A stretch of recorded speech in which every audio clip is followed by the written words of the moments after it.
à tous et merci d'être avec nous. Nous allons commencer d'abord par saluer nos invités. La première invitée, c'est Madame Célia Jean-Alexis. Bonjour. Bonjour, monsieur. Elle est vice-présidente du pôle Guadeloupe de l'Université des Antilles. On va parler bien sûr de l'université. Nous sommes à la période du bac pour les jeunes. C'est le moment justement de faire le point. Plus tard, on aura la chronique de Marilène Ferdi, avec comme invité Yelena Ursel, on va les recevoir. Émile Lafortune, le président du conseil d'administration du Crédit Agricole, sera aussi avec nous. Et puis on va terminer avec Manik Siartiteka, comme chaque vendredi, qui nous fera une chronique, une voix, une histoire et des images. Sinon, l'actualité, c'est la CAN, bien sûr. Reprise par les planteurs, ils attendent un rendez-vous avec le préfet prévu peut-être cet après-midi, comme le début de la mobilisation. Ils estiment que Gardel ne les paie pas suffisamment, on vous l'a dit depuis hier. Police municipale de Bumao en grève, qu'est-ce qui se passe? Charlie Dagonia était sur place. Ouverture des candidatures pour Miss Guadeloupe, ça y est, c'est parti. Et, vous le savez sûrement, la réforme de la retraite de Macron est plus ou moins bien passée pour les 64 ans. Mais le Conseil constitutionnel a fait un certain nombre de remarques sur un certain nombre de points. Nous aurons l'occasion d'y revenir. Alors, je vous l'ai dit, on va recevoir la vice-présidente de l'université. Vous êtes mathématicienne, je crois. C'est exact. Oui.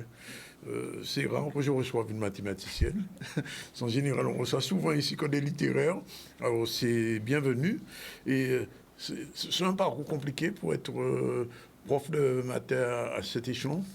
Alors, je ne dirais pas que c'est un parcours compliqué, c'est un parcours qui est long, mais qui n'est pas compliqué. Quand on réussit, on poursuit son parcours au fur et à mesure, et puis après, on fait que constater le résultat et qu'on a fait tout ce chemin. Et puis, il faut aimer les mathématiques aussi. Il faut aimer les mathématiques également, oui. De toute façon, maintenant, tout fonctionne avec des algorithmes, donc on a intérêt à être vraiment dans les mathématiques. Voilà. Ouais, mais les mathématiques, on en fait tous les jours. Hein. On ne se rend peut-être pas compte, mais on en fait tous les jours. Ah bon? Voilà, de la démonstration, de théorèmes. Dans notre vie de tous les jours, on pratique les mathématiques. Je n'ai pas un bon souvenir des mathématiques à l'école, moi. Je peux le dire, j'étais plutôt un littéraire et les maths, c'était marrantisme, enfin bon. Alors, on parle de l'université, effectivement, université qui a changé de président il y a pratiquement un an à peu près, le 14 février. 14 février, ça fait déjà un an. Alors, les choses vont comment à l'université aujourd'hui? Ben, pour ma part, les choses se passent bien à l'université. Vous êtes vice-présidente, je le précise quand même. Oui. Comment? Vous êtes vice-présidente du pôle de la Guadeloupe, alors donc vous savez mieux, aussi bien que le président ce qui se passe, alors commencez. Donc pour ma part, l'université se porte bien, on avance, on évolue, on a des projets, on les mène. Et voilà, donc que ce soit au niveau des étudiants, du personnel, l'université est un lieu accueillant, donc qui au fur et à mesure est en train de s'embellir. Et puis, on essaie de mener des projets pour mener notre université dynamique, active et positive. Alors, quand vous dites essayer de s'améliorer, c'est matériellement, physiquement? Alors, ça peut être en termes d'équipement. Hein. Oui. Par exemple, on s'inscrit vraiment dans une politique environnementale. Donc, on a mis en place des panneaux photovoltaïques, par exemple. Ça peut être lors de manifestations pour les étudiants. Par exemple, on a pu obtenir des fonds avec des conventions avec la préfecture pour pouvoir acheter des produits d'hygiène pour les étudiants que l'on a distribués gratuitement. Donc, au fur et à mesure, même au niveau point de vue du personnel administratif, les choses se structurent pour avoir une équipe encore plus forte et permettre à l'université d'évoluer sur ces deux territoires, la Martinique et la Guadeloupe. Ça veut dire qu'aujourd'hui, l'université est plus calme qu'il y a 2 ans? Oui, je dirais. Alors, j'ai vu quand même que l'université est devenue un petit peu un forum, puisque vous avez reçu des gens qui ne sont pas nécessairement des universitaires. Je parlais de personnes qui jouent du goka, vous avez reçu un slammer. Comment on explique ce changement de cap? Eh ben, c'est tout simplement l'ouverture au monde. Hein. D'abord, on s'ouvre sur notre territoire. Et puis, au fur et à mesure, on s'ouvre au monde. Donc, justement, à l'université, on peut avoir des activités culturelles. En effet, on avait reçu un groupe de carnaval. C'est un lieu de discussion. On a pu rencontrer le préfet. On a pu également rencontrer un artiste. Kérosène. Oui. Nous avons également rencontré une Guadeloupéenne qui est doyenne à l'université d'Harvard, que vous avez reçu, docteur Francis Gladys. Oui. Donc, voilà. Donc, on a aussi eu l'occasion d'honorer, d'avoir un titre honoris causa pour le professeur Ludwig, qui travaille sur le créole, donc ce qui permet de transporter la langue créole au national, à l'international. Donc nous faisons des manifestations à l'université. Alors, je le disais tout à l'heure, nous sommes à la période du bac, parce qu'il y a des bacheliers qui, d'ici le mois de juin, sauront s'ils ont passé le bac ou pas. Et traditionnellement, les parents disaient « Ouais, j'ai pas envie d'envoyer mon enfant à l'université en Guadeloupe ou en Martinique, je préfère l'envoyer en France. » Qu'est-ce qu'on peut leur dire à ces parents-là, justement pour leur dire que l'université est prête, puisque Parcoursup c'est pratiquement fait, prête à accueillir des jeunes Guadeloupéens? En effet, donc les parents peuvent nous faire confiance. À l'université, on dispose d'une formation pluridisciplinaire en sciences, en lettres. Nous avons des licences professionnelles. Donc, ils peuvent être assurés. Moi-même, j'ai fait tout mon parcours, une bonne majorité de mon parcours à l'Université des Antilles et de la Guyane. Aujourd'hui, si je travaille, si je suis professeur des universités, c'est grâce à l'université. Donc, ça montre, j'ai fait juste une année en français hexagonal et j'ai pu obtenir sans problème mon diplôme. Il n'y avait pas une question de niveau. On a largement le niveau à l'Université des Antilles. Donc, les parents peuvent nous faire confiance. Je pense que chacun peut s'y retrouver puisque, comme je disais, on est pluridisciplinaire. Il y a des licences professionnelles en sciences, en lettres, en biologie, en mathématiques, en informatique. Enfin, je pense qu'on peut s'y retrouver. Alors, le Covid n'a pas fait baisser le nombre d'étudiants antillais-guyanais à l'université? Alors, bien au contraire. Donc, aujourd'hui, on a plus de 14 000 étudiants. Ça fait longtemps qu'on n'avait pas eu cette... Voilà, sur les 3 sites. Pour le pôle Guadeloupe, on a à peu près plus de 8 000 étudiants. Donc, le nombre d'étudiants évolue et augmente. Donc, peut-être que le Covid nous a fait du bien. Et puis aussi, toutes les manifestations et le dynamisme que l'on a donne l'envie... C'était le 40e anniversaire. C'est exact. En décembre, l'université fêtait ses 40 ans. Alors, il y a un autre problème quand même qui était récurrent. Moi, je l'ai connu même quand j'étais là. Après, ça a continué. C'est, entre guillemets, la petite bagarre entre Guadeloupe et Martinique. Quelquefois, question de budget. On n'est pas trop content en Martinique, etc. À l'époque d'Alfred Marie-Jeanne, on en parlait beaucoup. Alors, on me dit qu'avec M. Latchimi, ça s'apaise. Ah bien sûr, je vous dirais que maintenant, l'Université des Antilles, c'est la Martinique en Guadeloupe, la Guadeloupe en Martinique. Moi-même, je suis martiniquaise et je suis vice-présidente du pôle Guadeloupe. Donc, ça montre bien l'ouverture, l'évolution que l'on a. Donc, avec M. Latchimi, ça se passe très bien.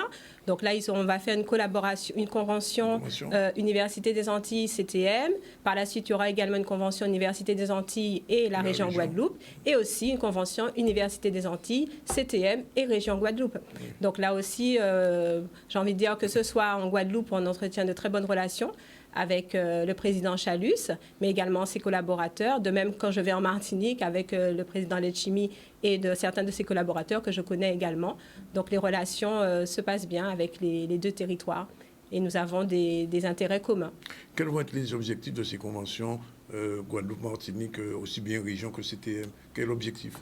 Alors, l'objectif, c'est pouvoir avoir les mêmes formations sur nos deux territoires ou encore que ces formations soient complémentaires.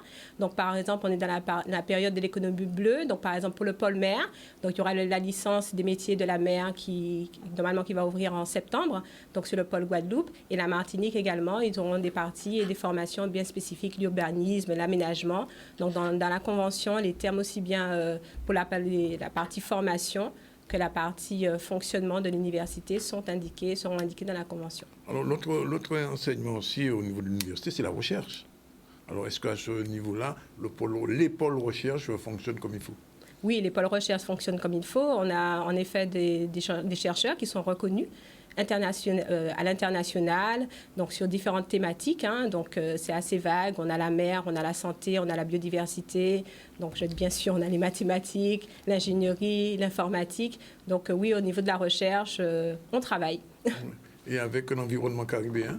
Avec l'environnement caribéen également, puisqu'il y en a qui se déplacent, que ce soit au niveau de la Caraïbe ou à l'international. Il y a des étudiants caribéens qui viennent aussi chez nous de plus en plus? Exactement, puisque au niveau, c'est ce qu'on appelle la mobilité. Donc, avec Erasmus, on a des étudiants qui viennent, mais justement, on cherche à développer au niveau de la Caraïbe pour qu'il y ait plus d'interaction entre la Caraïbe et l'Université des Antilles. Alors, j'ai été fier il y a quelques années, je sais que ça va choquer les gens quand je vais dire ça, sur Saint-Claudien, et puis il y a eu une partie de l'université qui s'est ouverte sur Saint-Claude. Alors, je sais qu'au départ, ce n'était pas évident, Est-ce qu'aujourd'hui, les choses vont de mieux en mieux?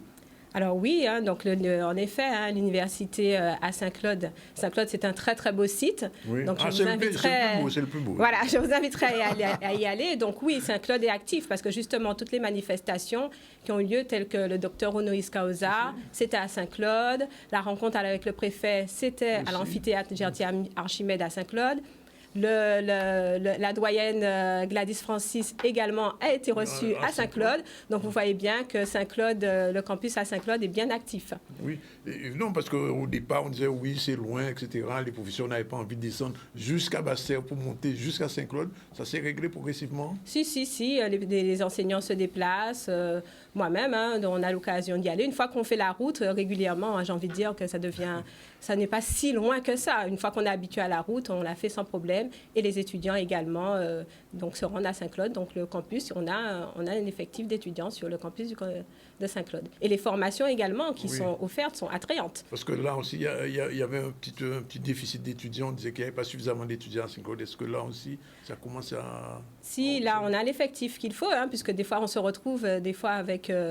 on est obligé de s'organiser au niveau des salles. Donc, ça montre, ça montre que l'effectif d'étudiants est présent. Oui. Une dernière chose quand même, il faut le dire.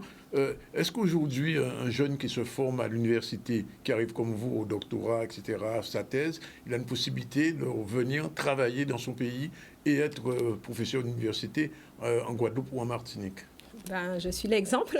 Oui, je sais qu'il y a des difficultés, mais ça s'est résolu. Voilà, donc je suis l'exemple. Donc en effet, un jeune qui a fait ses études à l'université, sa thèse de doctorat, qui a passé les concours, pourra en effet être maître de conférence. Il y a des postes vacants. En effet, il va postuler dans les concours. Et puis par la suite, après, une fois qu'on est maître de conférence, on passe l'habilitation à diriger des recherches. On passe encore un concours.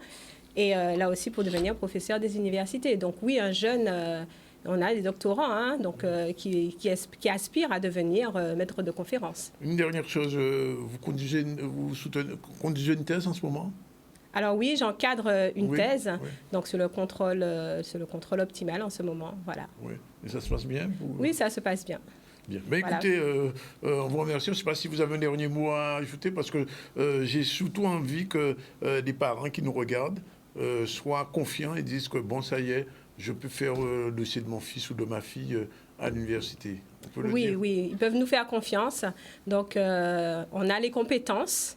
On se bat, on travaille tous les jours pour des projets pour les étudiants, pour qu'ils puissent se sentir bien à l'université, pour que cette université, que tout le monde s'approprie son université, qu'on travaille pour cet outil qui est important.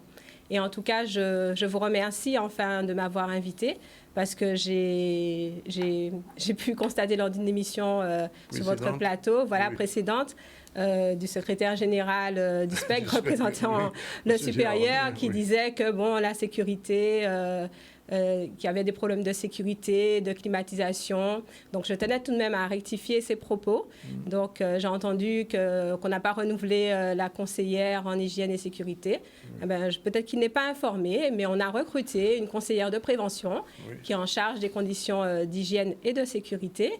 Donc, on a eu la climatisation également. On a fait un investissement important pour réparer la climatisation qui est en phase de test en ce moment.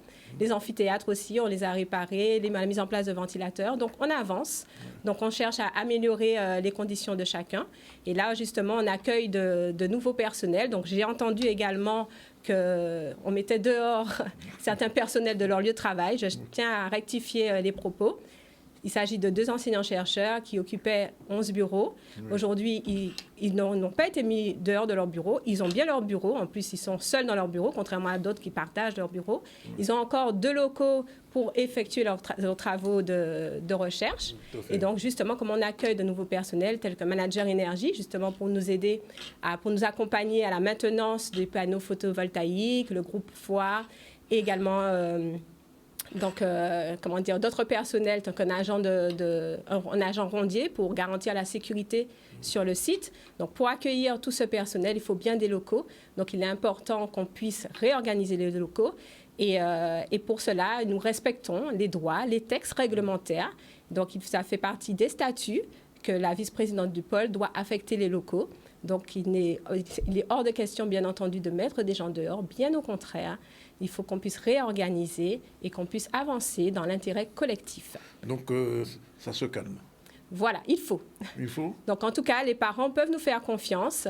Donc, nous sommes une équipe de direction, que ce soit le président de l'université, le vice-président du pôle Martinique. Nous sommes actifs, on s'inscrit dans une politique dynamique, positive, pour faire avancer les choses et pour que notre jeunesse avance également. J'ai envie de dire qu'aujourd'hui, si je suis là, c'est grâce à l'université. Donc, des gens se sont battus pour maintenir cet outil performant. Donc, j'ai envie de dire que c'est notre devoir, nous aussi, dont le mien, de me battre également pour la jeunesse, pour nos enfants, pour qu'ils aient un outil de travail pour se former à l'Université des Antilles. Donc tout va bien. Tout va bien. Il n'y a rien à améliorer? Il faut toujours améliorer. On n'est jamais parfait. Donc oui. On continue dans cette dynamique. Bien, écoutez, Madame Jean-Alexandre, vous remercie. Et puis on espère peut-être vous voir plus souvent. Je vous remercie, monsieur le ministre.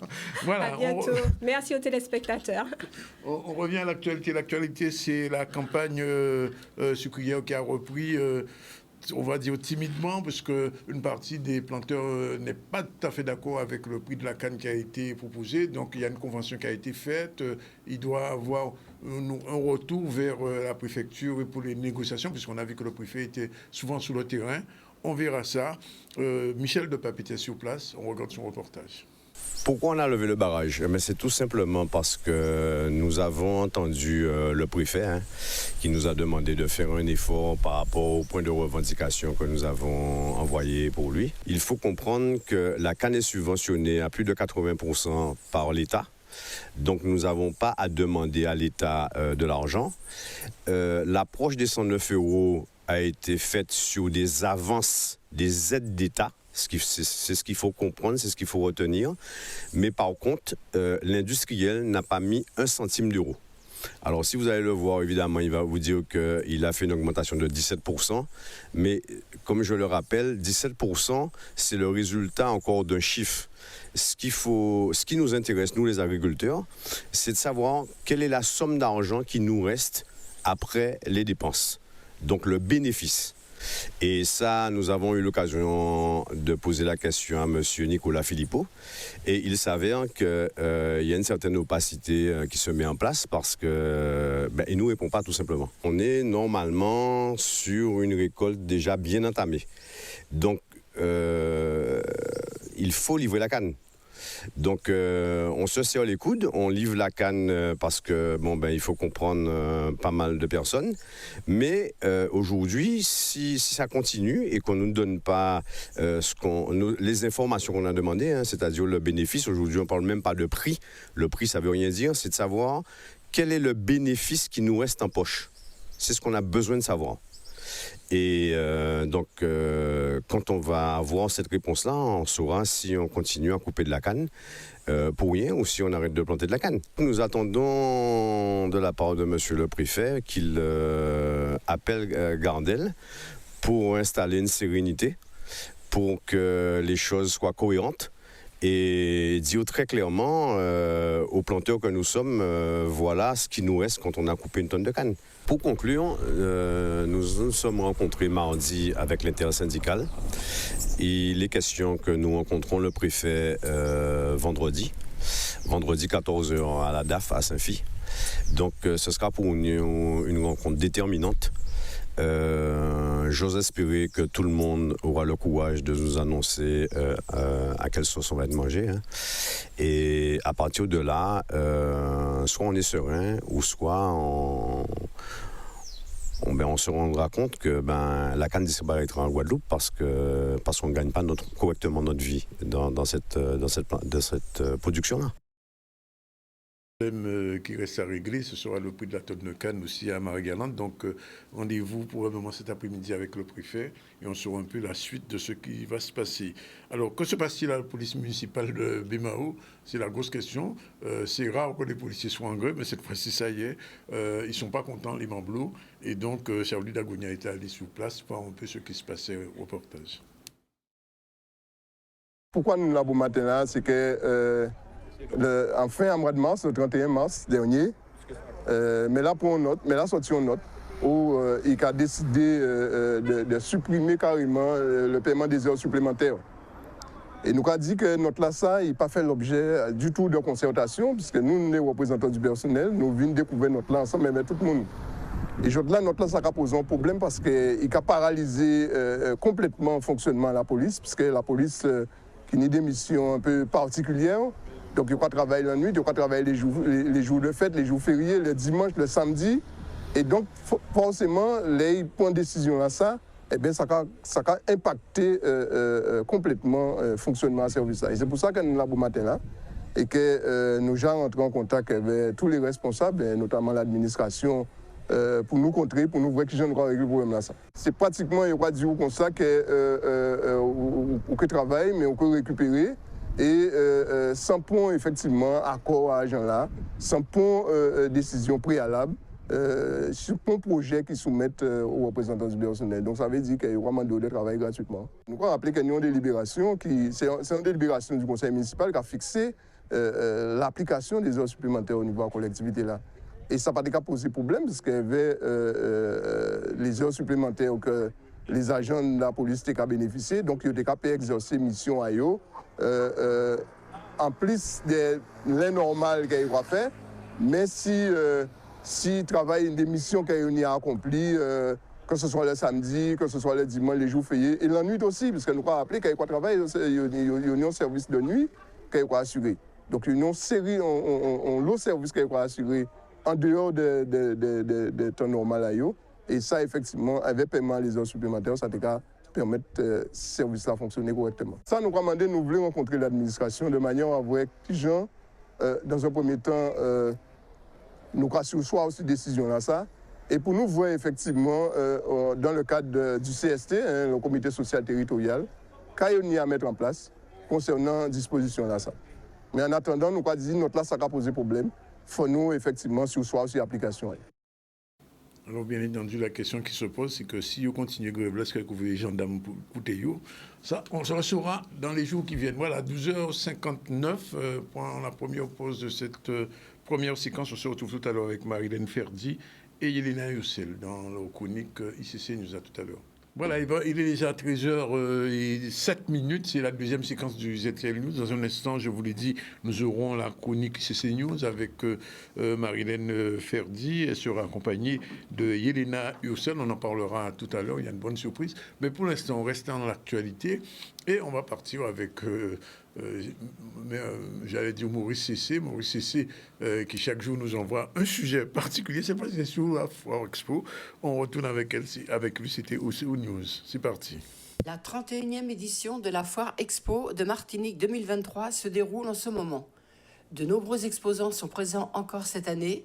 Il y en a pour tous les goûts. Au programme animation en tout genre. Sans oublier les animaux, chevaux, poules, lapins, cochons, moutons. Le reportage sur place de notre correspondant en Martinique, Emmanuel Darvois. Voilà, nous sommes avec le responsable de cette foire Expo Martinique 2023.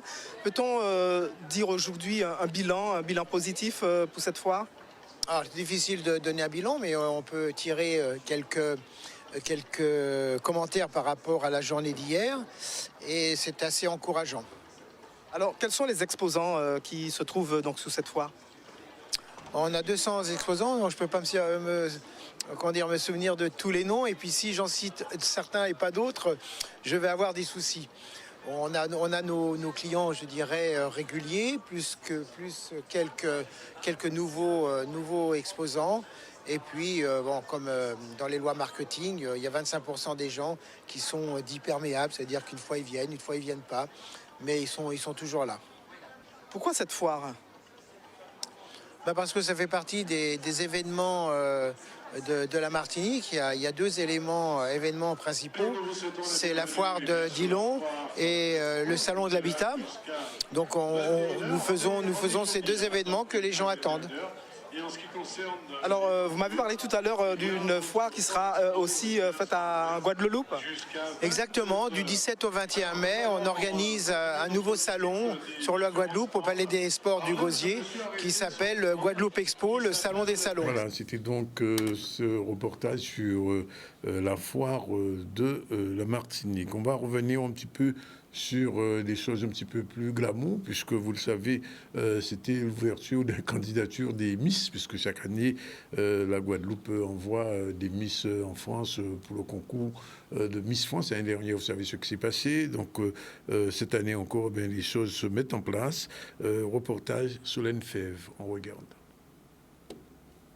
Aujourd'hui s'est tenue la conférence de presse de l'association Rivel, qui est la nouvelle organisation de l'élection de Miss Guadeloupe 2023. Et nous avons présenté les dates phares. Donc la prochaine élection de Miss Guadeloupe aura lieu le samedi 22 juillet au Palais des Sports du Gosier. Nous avons ouvert le casting, donc officiellement aujourd'hui pour cette conférence de presse. Il se tiendra jusqu'au 10 juin avec un casting final le mercredi 14 juin pour qu'on puisse connaître les 12 prétendantes au titre de Miss Guadeloupe 2023. Donc l'idée pour nous, c'est de partir à la rencontre des Guadeloupéens, de faire valoir les ambitions de l'association Révèle, qui sont de favoriser la valorisation de la femme, l'insertion des jeunes, les accompagner dans des coachings en images, en beauté, et ça au service des Guadeloupéens. Vraiment créer ce pont entre Miss Guadeloupe ou Miss France qui donne une visibilité, mais aussi sur les actions du territoire très concrètes, sociales même, pour accompagner des jeunes femmes à se révéler. La société Miss France a fait évoluer ses critères de participation à l'élection de Miss France pour un petit peu plus refléter la société actuelle. Donc il n'y a plus de critères d'âge limite. Il y a toujours un critère de taille. Donc la jeune fille doit mesurer au minimum 1m70. Elle doit être de nationalité française. Elle doit être de sexe féminin à l'état civil. Donc ça aussi, c'est un critère qui a évolué. Donc aujourd'hui, en métropole, nous avons eu une première candidate transgenre, par exemple. Donc nous verrons en Guadeloupe si nous allons accueillir des candidates transgenres, mais aujourd'hui, c'est tout à fait possible. Avant, on demandait aux demoiselles d'être célibataires sans enfants. Ça, c'est un critère qui n'existe plus parce que nous pouvons aujourd'hui avoir une candidate qui est déjà mère de famille. La seule chose, c'est que nous, on va s'attacher à bien informer les candidates que c'est un rôle qui demande énormément de temps. Donc si elle a cette possibilité de s'organiser et ne pas mettre en péril sa vie de famille, on sera ravis de pouvoir l'accueillir parmi les candidates de Miss Guadeloupe. Notre objectif cette année, c'est d'avoir déjà une belle élection, une très belle élection, d'avoir une Miss Guadeloupe qui sera aussi Miss France, puisque nous, comme l'a dit Corinne Comon dans la présentation, nous avons encore un chemin à parcourir pour monter le niveau de la région, pardon.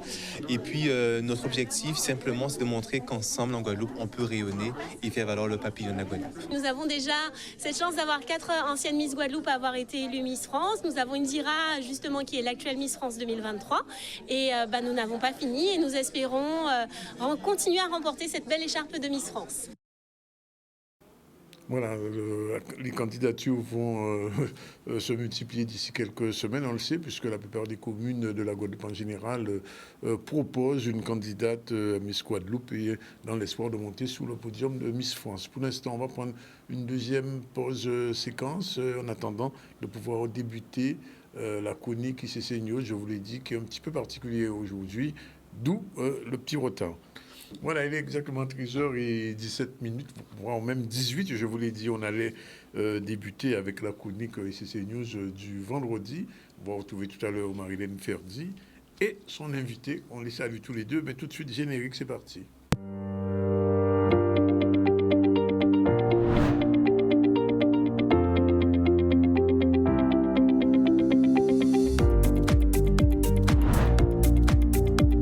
La chronique Culture et Cinéma News, c'est tous les vendredis à 13h dans le ZCL.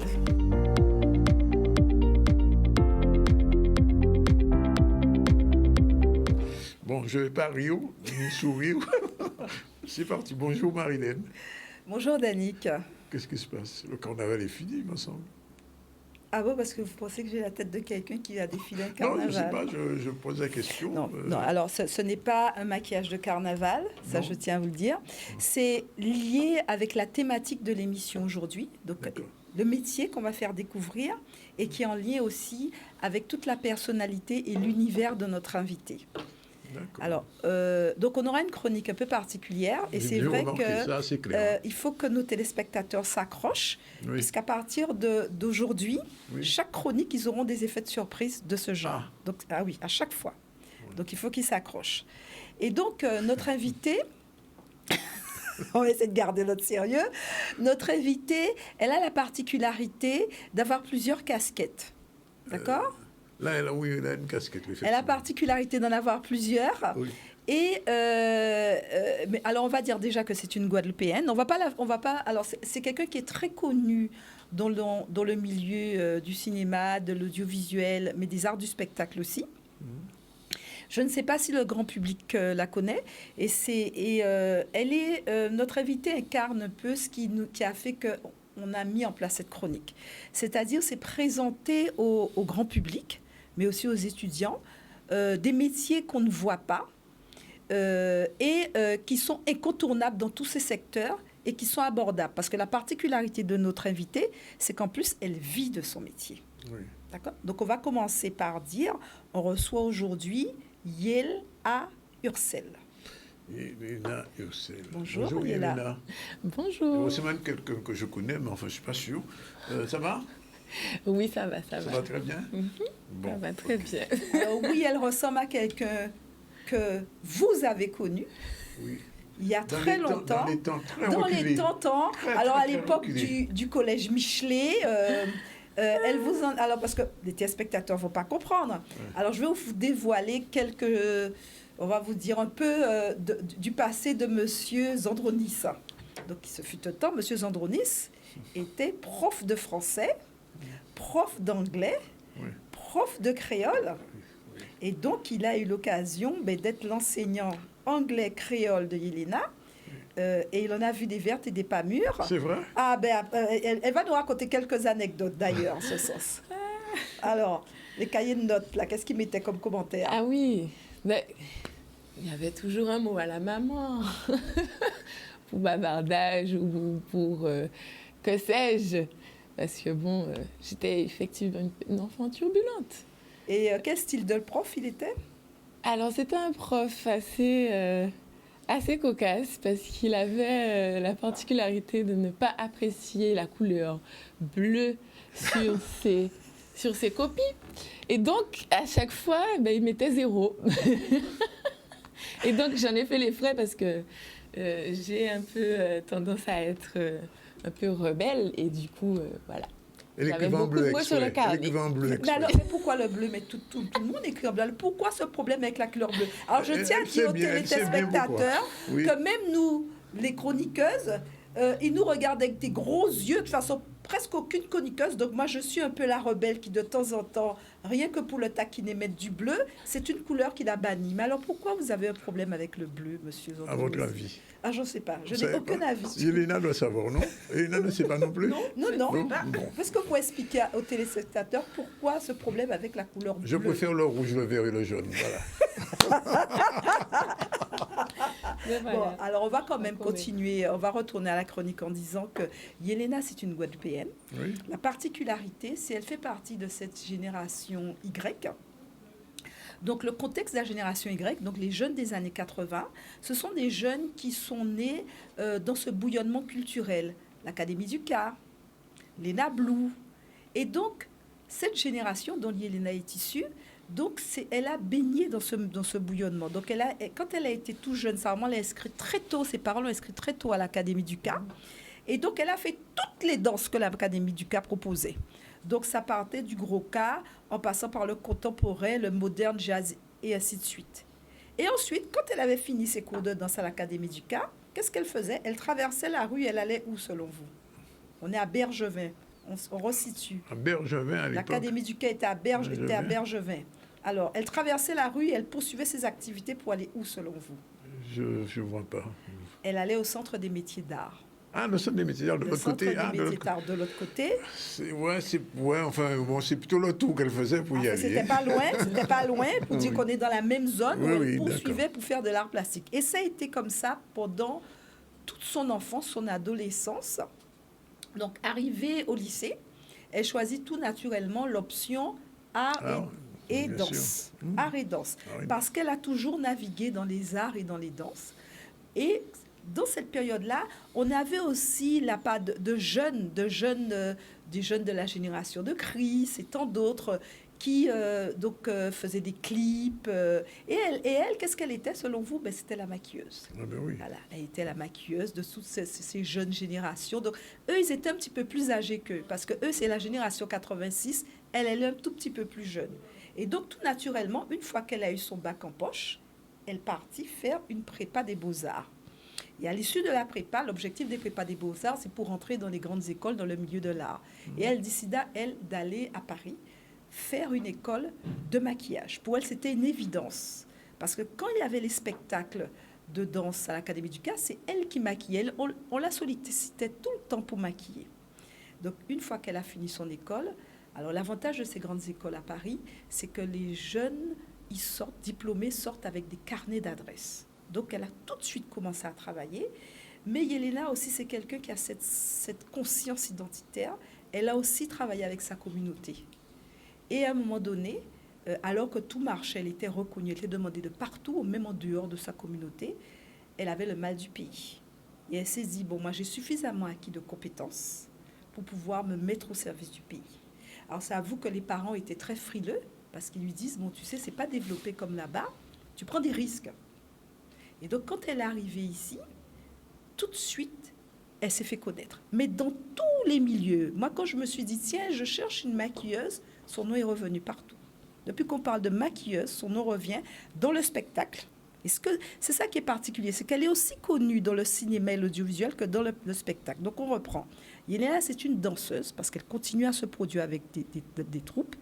Yelena, c'est une plasticienne. Vous n'avez qu'à regarder, si on fait un petit zoom sur elle, on pourra s'en rendre compte. Regardez, voilà. Mais Yelena aussi, c'est aussi une maquilleuse. Mais là encore, une dernière corde à son arc. Je ne sais pas si elle en parlera ou si elle a le droit d'en parler. C'est tout récent. J'étais hier avec des techniciens dans le cinéma où j'ai eu vent que madame aussi aura une autre corde à son arc, puisque Yelena, une piste, elle faisait aussi du théâtre. Yelena, comment tu fais pour être une professionnelle aussi bien de la danse, du maquillage et en même temps plasticienne comme on peut le voir? Parce que bien, vous avez bien compris que c'est elle qui m'a maquillée. Ben alors, je fais en fonction de mes envies du moment, de mes sentiments, de mes ressentiments, de ma vie avec autrui, avec le monde qui m'entoure. Et j'ai tendance à avoir des périodes où j'ai plus envie de danser, d'autres périodes où j'ai plus envie de peindre. Alors, c'est vraiment éclectique à ce niveau-là. Mais j'arrive toujours à trouver, si vous voulez, une façon ou une autre de faire une de ces facettes. C'est-à-dire que aujourd'hui, je peux allier la danse, en même temps passer au maquillage. Donc, en fait, je peux mélanger. Ça m'arrive d'être sur plusieurs prestations en même temps. Donc, je peux maquiller et danser en même temps. Donc, je vis en fait vraiment cet art et ce travail, on va dire. Pour moi, c'est une passion. Je pars du principe où je dois être passionnée de tout ce que je fais. Et comme je suis curieuse de tout ce que je fais et que j'aime tout ce que je fais, je le fais sans me soucier de beaucoup de choses. C'est-à-dire que je ne me mets aucune barrière. J'avance et puis les gens me font confiance pour ça, puisque du coup, j'ai toujours une vision différente qui apporte autre chose. Donc, je profite, je m'amuse. Alors, pourquoi aussi? Alors, ce qui me plaît aussi chez Yelena, c'est qu'elle représente bien cette génération de jeunes qui ont poussé les codes et qui ont décidé de vivre de leur art au sens très largement et professionnellement arrivent à naviguer. Alors, moi, je veux vous dire, ce qui m'intéresse dans ce profil de Yelena, ça correspond, moi, je trouve que cette démarche, je vais même aller plus loin, je vais même parler de réflexion, de concept économique qu'elle a, est très intéressant sur le territoire comme le nôtre.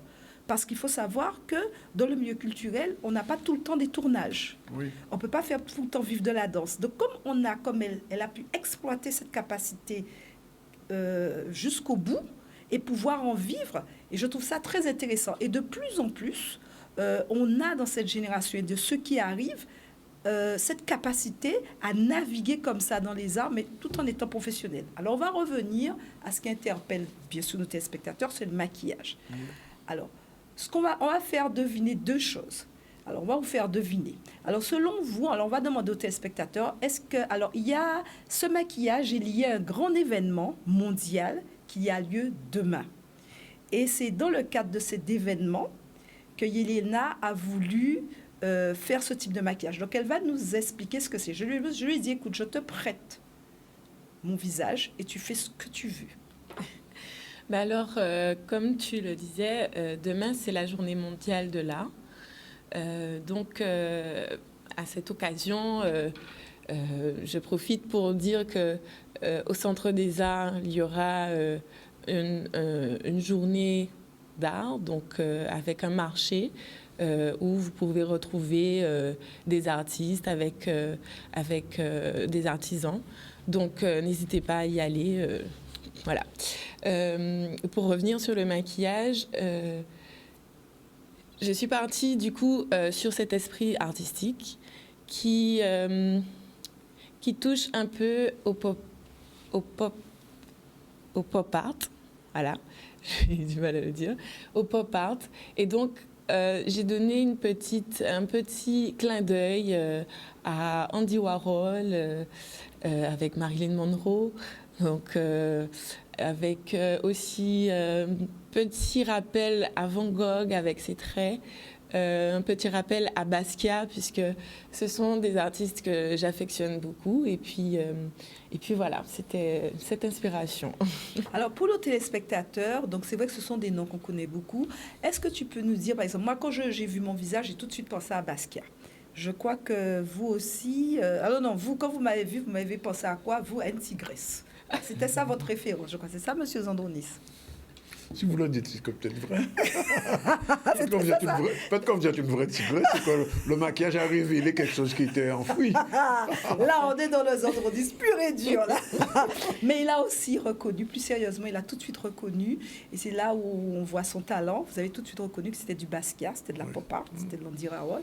Alors, est-ce qu'on peut expliquer aux téléspectateurs, dans le maquillage que tu m'as fait, Yelena, quels sont les marqueurs? À quoi on reconnaît le pop art, déjà, et Andy Warhol, qui est quand même la figure emblématique de ce style artistique? Alors, premièrement, le pop art, il est représenté par toute cette explosion de couleurs à juxtaposer, vraiment pas entremêlées, mais vraiment posées une à côté de l'autre, donc qui fait un effet full color. On a aussi ce petit rappel du coup à Andy Warhol avec la bouche qui fait un peu pop art, donc avec cette référence à Marilyn Monroe qu'il a fait comme toile super connue. J'ai parlé de Van Gogh avec ses traits un peu très linéaires. Voilà, donc qui épouse un peu la forme du visage, là, pour le coup. Ensuite, j'ai un peu émis un esprit un peu Basquiat, donc un peu chaotique, un peu avec cette idée de questionnement, voilà, de l'être, voilà. Bon, alors, moi, quand je me suis promenée, puisque c'est vrai que je me suis promenée, alors pour venir ici, j'ai dû me promener un peu dans la ville. Alors, j'avais des doigts super magnifiques, et c'est vrai qu'il y en a beaucoup qui ont réagi, comme M. Zandronis, il me dit, ah ouais, là, on aurait dit une tigresse. Et là, c'est une tigresse. Non, j'ai accentué les yeux, parce qu'effectivement, il faut aussi penser à la personnalité de la personne qu'on maquille, et j'ai pensé à ce côté, puisque effectivement, j'ai cette impression qu'il y a une petite tigresse qui sommeille. Alors, pour revenir à ce qu'on voit, c'est que donc, derrière toi, ce que les téléspectateurs peuvent voir, ce sont deux vestes. Donc, oui. Là, parce que toi aussi, tu travailles aussi sur du textile. Exact. Est-ce que tu portes aussi? Oui. Ah, c'est pas mal, ça me plaît, ça. Les chaussures, donc moi, je vois les tennis qui sont... on voit les tennis aussi. Voilà. Alors, moi, je dirais customisé. Alors, je ne sais pas ce qu'on doit dire. Oui, c'est ça. C'est customisé. Donc, tu peux, Moi, par exemple... Je parle le mot phrasage parce que, bon, je suis un peu créoliste. J'aime bien le mot transformation. Donc, tu les as mot-phrasés. Exactement. Voilà. Donc, par exemple, tu peux nous faire une paire de tennis, par exemple, pour M. Zandronis, avec son logo de ZXL, son patchwork couleur. Exactement, tout Volontiers. à fait. Alors là, on est là, et puis on a ça aussi, donc le béret, donc pour montrer que c'est très... malheureusement, à l'écran, on ne voit pas le béret, mais il y a aussi le béret. Je ne sais pas si on va pouvoir le voir. Bon, voilà, je profite, et voilà. je montre. Voilà. On a des petits bobs. Je travaille un peu sur tous les textiles. Surtout, je tiens à... J'ai un point d'honneur à travailler des matières déjà portées, utilisées. C'est-à-dire que je recycle beaucoup parce que j'estime que on dépense et on gaspille beaucoup en achetant des vêtements tout le temps, en les jetant. Voilà. Donc moi, j'ai cette idée de les remettre au goût du jour, parce qu'on a parfois des pièces qu'on adore et qu'on trouve un peu basiques, qu'on ne met pas, qu'on laisse dans le placard. Donc Monsieur Zandronis, Oui. parce qu'on a Je suis en constaté... train d'envoyer quelques images. Donc on a à mon constaté, technicien. Oui. on a constaté que vous avez, donc téléspectateurs ont pu comprendre qu'ils changent de chemise, mais des fois peut-être dans la même émission, moins 3 chemises. Donc toutes ces chemises-là que vous avez, puisque ça fait combien de temps vous faites le ZCL? Ouais, ça fait 8 ans. Donc, toutes les chemises qu'il a accumulées, Oui. elle peut donner une deuxième Elle peut vie. les mots-phraser. Elle peut les mots-phraser. Ah, ben volontiers. Elle peut les mots-phraser. Elle peut donner une mots-phraser mes deuxième vie. lunettes aussi. Mais ils sont déjà mots-phrasés. Vous voulez dire que c'est mots-phrasé? Alors, on va laisser à l'artiste qui a créé cette paire de lunettes, voilà. Oui, une chemise comme ça, aussi formatée que vous portez, Oui. elle peut le mot-phraser pour le rendre plus artistique. Alors, on va regarder un peu quelque chose que tout à l'heure, une image que j'ai envoyée. Ça, j'imagine le pire. Non, c'est pas le pire, c'est sympathique. C'est prêt? Aïe, aïe, aïe. Dans une seconde, on compte 5, 4, 3, 2, 1. C'est pas encore prêt, ça chauffe. Ça va arriver. Bon, non, mais je voulais poser une question quand même en attendant. Oui. Yelena, pourquoi avoir choisi le maquillage par rapport à l'art pur? Bah alors, le maquillage, pour moi, c'est ce côté de la transformation que j'aime. Parce que du coup, en tant que danseuse et que vivante dans le monde du spectacle, j'aime tout ce qui est transformation. Et j'ai mis un point d'honneur à l'effet spéciaux parce que j'aime beaucoup cette idée de vraiment transformer le corps ou bien... voilà. D'accord. Donc, c'est ça. OK. Alors, mes images maintenant, on va les voir. Il n'y aura pas de grosse surprise, mais non, c'est pas méchant. Oui. Voilà. Ah, d'accord, c'est pas méchant, j'ai eu peur. Oui. Eh bien, là, on est sur Andy Warhol. Avec Oui, ça vous rassure. Et la dernière, il y a une dernière, celle que j'aimais particulièrement il y a quelques années. Là, c'est Andy Warhol, c'est un autoportrait, j'imagine. Il n'y a que deux. Alors, la troisième n'est pas arrivée. La troisième n'est pas arrivée, mais on va l'envoyer dans un instant. Non, mais en fait, ce qu'elle fait là, c'est magnifique.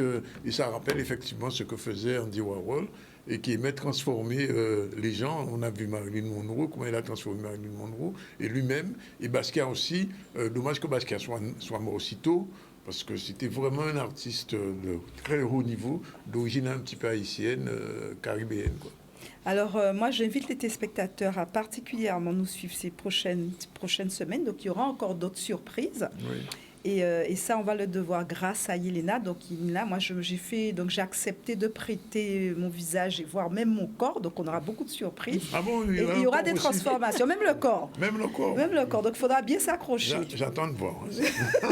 Voilà, la dernière image que j'ai choisie. Et vous allez comprendre pourquoi. Ah, oui, ça je sais. Maoïste que vous êtes, je ne suis pas surprise. Voilà, il avait transformé Mao en image warholienne et ça avait choqué beaucoup de maoïstes à l'époque. Mais en fait, ça, c'est dû en lui. Voilà. Un dernier mot, peut-être, madame moi, le dernier mot, c'est pour... Alors, ce que je peux dire... Alors, moi, je tiens à remercier... Hier soir, on s'est retrouvés avec Pôle emploi, donc Mylène Milutti, la référente du pôle spectacle de Pôle emploi, Sandra Ngagne, la responsable de l'AFDAS, et moi-même directrice du campus audiovisuel, Madame Ferdi. Donc on a été invité par le producteur Skyprod pour pouvoir rencontrer les techniciens afin de les informer sur tout ce qui est possibilité en termes d'accompagnement en matière de formation. D'accord. Puisqu'on sait qu'on a une grosse pression en termes de tournage maintenant, mais après, il y aura des périodes creuses où ils auront besoin de se former. Donc moi, je lance un appel pour que ce genre d'initiative, d'autres producteurs n'hésitent pas à nous contacter. Donc on a un groupe de travail avec Pôle emploi, donc avec Mylène Miluti de Pôle emploi, Madame Ngagne, Sandra de l'AFDAS et moi-même du campus, pour qu'on puisse informer. Voilà. Donc on est sorti de là très tard et je pense que on a compris que vous étiez là très tardivement. Voilà. Merci, Madame Ferdi. Merci, Yelena. Et puis on attend la suite. Oui. C'est à suivre. Dernière pause de la deuxième séquence. Et on se retrouve tout à l'heure avec le dernier invité. Il s'agit de monsieur Émile Lafortune et aussi Manik Titekassia qui seront tout à l'heure avec nous. À tout de suite. Voilà, c'est la dernière séquence du ZCL News aujourd'hui. On va recevoir dans un instant Émile Lafortune. Bonjour. Bonjour. Et avec lui, monsieur Christian Jean-Charles. Bonjour. C'est pas celui que je connais, mais je connais Christian Jean-Charles. Voilà, mais c'est pas le même. On va parler des 6 jours du Crédit Agricole et puis on va terminer tout à l'heure avec une voix, une image, une histoire avec Manik. C'est ça, tout à fait. Oui, et on parlera de qui aujourd'hui? Aujourd'hui, on va parler de la ville de pluie. Oui. C'est un ouvrage pour les tout petits, puisque souvent on me pose la question, est-ce que sur la plateforme on a des livres audio pour les tout petits? Oui. Et oui, on en a. Bien, à tout de suite. Alors, messieurs, merci d'être là. Alors, les 6 jours, ça y est, le top départ, on a vu la préparation. Tout est OP pour le départ? Cet après-midi, à 14h à Mornalo. Oui. Donc, tout est prêt. Alors, les 6 jours, c'est vraiment 6 jours, hein? C'est vraiment 6 jours, 2 week-ends, vendredi, samedi, dimanche, Oui. ce week-end, et puis le week-end prochain. Alors, je disais l'autre jour que c'est l'une des courses qui prépare réellement au Tour de la Guadeloupe, avec le Tour de Marie-Galante. Combien de cyclistes cette année? 125 100, ouais, à peu près. 125. 125 quand même, hein? Ouais. Ah, je crois qu'il y a une délégation de Martinique aussi. Il y a une délégation de Martinique cette année? Qui devrait être là. Ouais. Boris est dans le lot?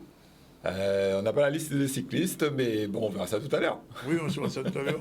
Oui. Alors, comment ça s'organise les 6 jours, vraiment? Parce que bon, il n'y en a pas eu, on le sait pour quelles raisons, mais comment ça s'organise concrètement? Alors, rapidement, d'abord, petit point d'histoire. Hein, Oui. Les 6 jours, cette année, 40 ans, hein, Oui, 1983, des salariés du Crédit Agricole qui ont voulu promouvoir l'entreprise avec Charles Bernier qui est encore bien présent. Oui, qui a et annoncé aussi, donc, on a profité aussi pour rendre un hommage au directeur de l'époque, Télème Gédéon, qui nous a quitté le 30 d'ailleurs. Il était mars mon dernier. invité il y a quelques semaines. Enfin, il était venu. Et vraiment, j'avoue, je le dis encore en public, que ça m'a vraiment touché, sa disparition. Vraiment. Je dis brutal, pourquoi? Parce que le samedi avant, je l'ai vu.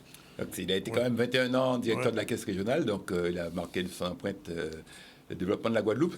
Oui. Et donc, à cette époque, aujourd'hui c'est la 33e édition, hein. On Déjà, a eu quand 3 même, ans par rapport au Covid, mais là on est reparti et c'est tous les salariés, les administrateurs, c'est vraiment l'événement entreprise.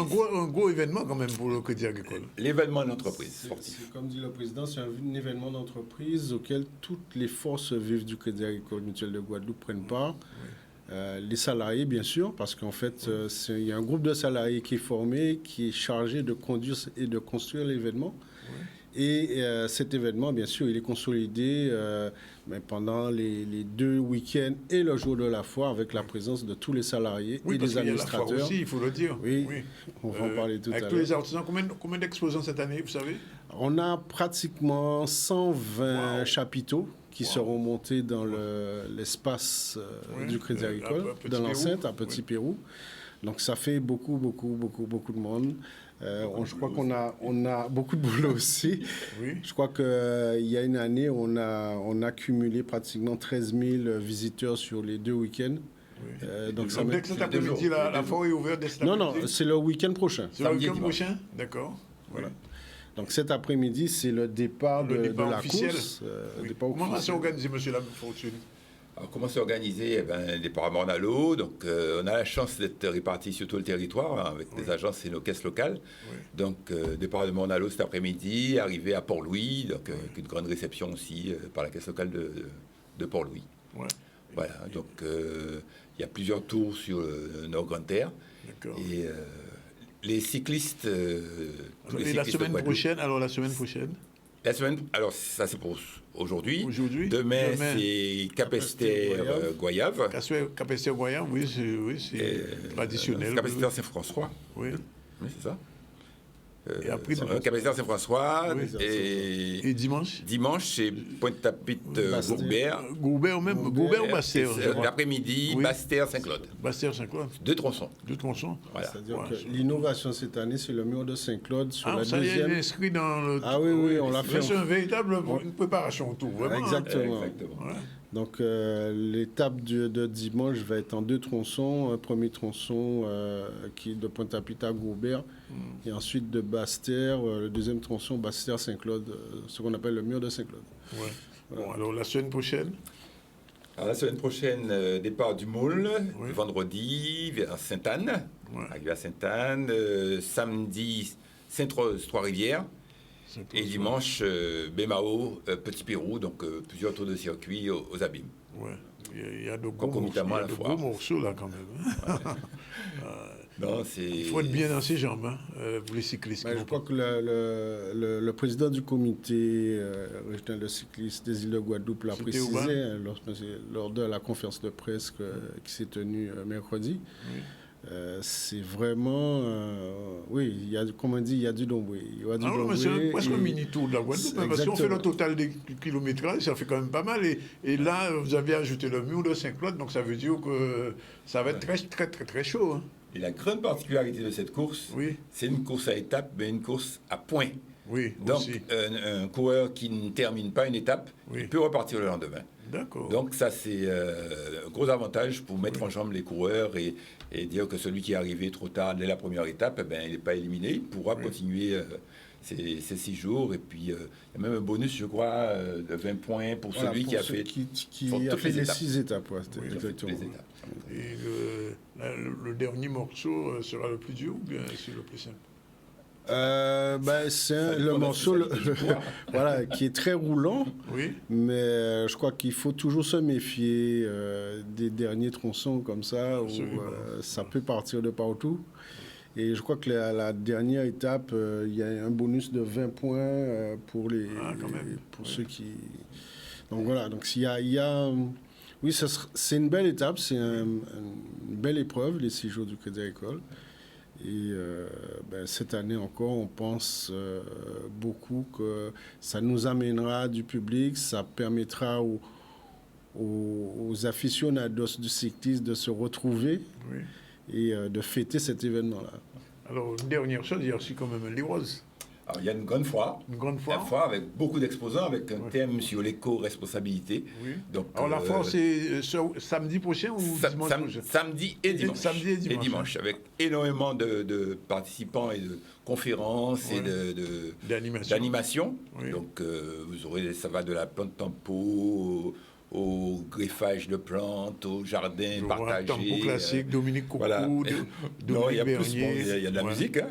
Donc, effectivement, on a un concert samedi soir, les rôles samedi soir, et dimanche, on a un tempo classique en concert. Classique, avec Esna Ouadi-Wanzala, bien joué. Voilà.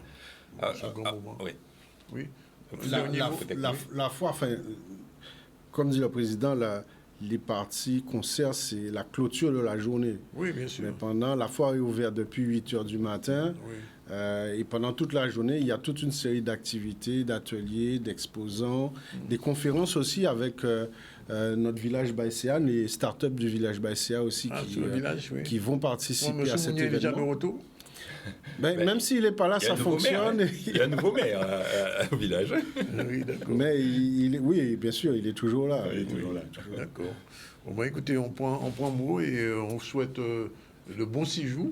Le bon séjour, pas de séjour, de séjour. Et on suivra ça avec attention, c'est que tous les aficionados du cyclisme seront à l'écoute à partir de cet après-midi, pendant les 2 week-ends.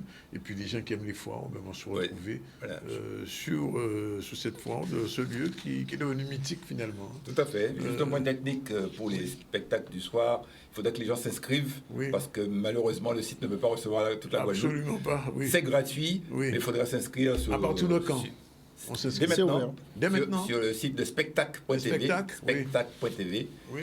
Et on s'inscrit pour pouvoir participer aux Les Roses et au spectacle de dimanche soir.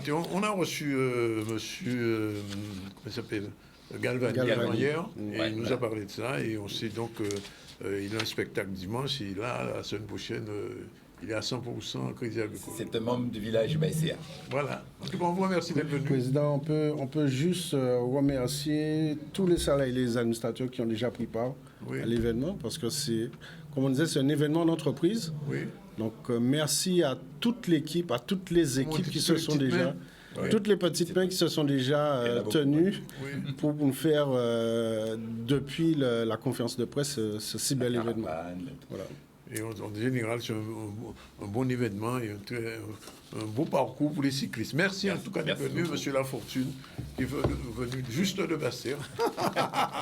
Non, on ne Bastère comme ça, c'est pas le problème. Voilà, mais on change de registre tout de suite. Une voix, une histoire, des images. Générique, c'est parti.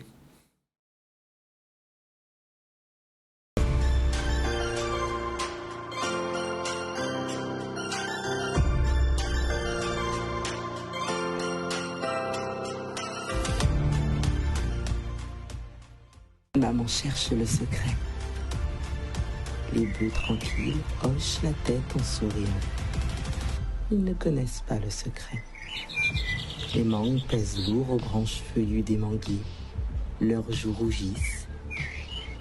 Elles ne connaissent pas le secret.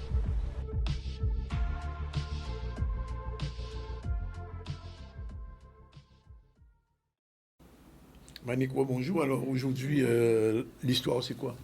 Alors aujourd'hui, l'histoire, c'est une histoire vraiment pour les tout petits.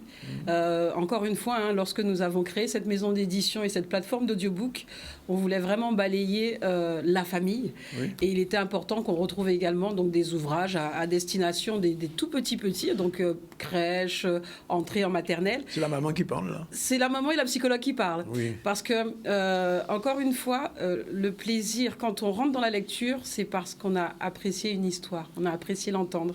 Oui. Et c'est vrai, plus tôt on met les enfants dans l'écoute d'histoire, et ben plus naturellement ils rentreront dans le livre. Et c'est vrai, donc oui, là c'est la maman et la psychologue qui parlent vraiment. Et donc c'est l'histoire c'est La Ville de pluie, donc ça a été écrit par Laure Cuirassier.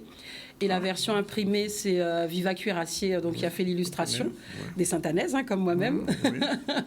Et c'est l'histoire d'un petit bonhomme qui est tellement petit que lorsqu'il pleut, sous son parapluie, on ne le voit pas. Ah. Donc il effraie tous ses voisins. Et il a 3 amis, chiens, chats et oiseaux, qui vont justement l'aider à trouver une solution. Pourquoi dans cette ville, il n'arrête pas de pleuvoir. Et ça sera sans surprise qu'on apprendra que Soleil et Lune sont un petit peu responsables de cet état de fait. Tout à fait. Donc on va écouter un extrait. On écoute un extrait tout de suite, c'est parti. La ville de pluie. Dans la ville de pluie vit un petit homme. Tout petit, très petit, si petit qu'il en est malheureux. Les jours de pluie, quand il sort, il est si petit qu'il disparaît sous son parapluie qui a l'air de se déplacer tout seul. Les grandes personnes effrayées se sauvent en poussant des cris. Et les petits enfants pleurent. Petit homme rentre dans sa maison, la tête basse.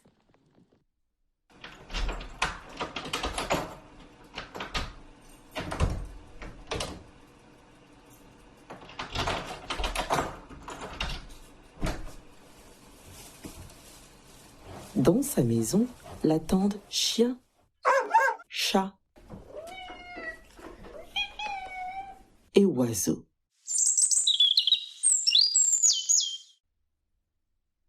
Je suis triste, soupire petit homme. Pourquoi? Demande chien, chat et oiseau. Je fais peur à tout le monde avec mon parapluie. Je n'ai pas d'amis car personne ne me voit. Si la pluie s'arrêtait de tomber, je n'aurais plus besoin de parapluie. Les gens verraient que je ne suis qu'un petit homme. Chiens, chats et oiseaux sont tristes aussi. L'oiseau dit: je vais demander au vent alizé pourquoi la pluie ne s'arrête jamais dans la ville de pluie. Il s'envole par la fenêtre, monte d'abord très haut jusqu'au niveau des nuages, puis écartant bien les ailes, se laisse planer selon les courants des vents porteurs. La biguine des vents murmure dans son oreille une chanson sifflante comme un souffle. Voici ce que dit la chanson. Le soleil pleure parce qu'il a perdu sa sœur. Le soleil pleure parce qu'il est tout seul au ciel. Le soleil pleure parce que la lune est tombée et n'est jamais revenue. Oiseau rassemble ses ailes et rentre à la maison.